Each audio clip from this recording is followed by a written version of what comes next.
All organisations want to make better business decisions in less time, with fewer errors and reduced risk. This requires access to historical data stored throughout your business and current forecasting data typically collected from the experts you rely on day to day to deliver results. As you review all this data, you may get answers to some questions, but new questions and what-if scenarios are constantly developing. What if the exchange rate continues to drop? What if there's an increase in the cost of our raw materials? What if we increase prices? Each new question requires a rethink of assumptions, updated numbers, and lots of time-consuming, error-prone calculations. You have less time to respond quickly to market opportunities or potential problems. Business analytics gives you a way to collect, store, and manipulate data from across the entire organisation to explore new scenarios and business models and support faster decision-making. As we showed in video 1, business analytics starts with setting up fast access to your day-to-day business data.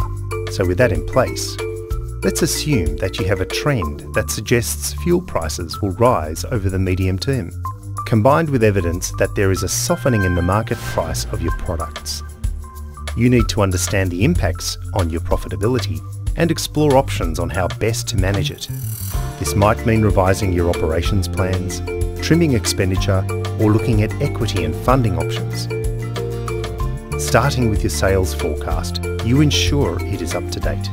You can easily access the latest numbers at the click of a button.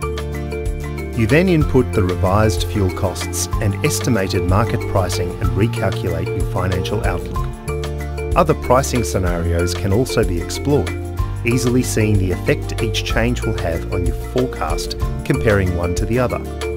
You decide on a preferred option, but need to see how this will affect production, so you submit your changes for the production manager to review. The production manager is waiting on your revised numbers to update his reports. He can see when you've completed your initial analysis and can then make his changes, knowing he's working off the most recent and up-to-date data. The executive team can see this work unfolding via their dashboards, and the finance team can incorporate the final recommendations in their report for the next management meeting.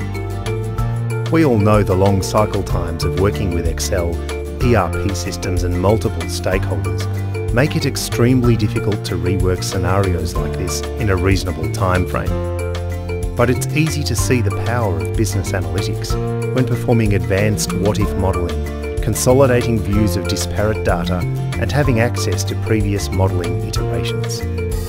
This really is data-driven decision-making.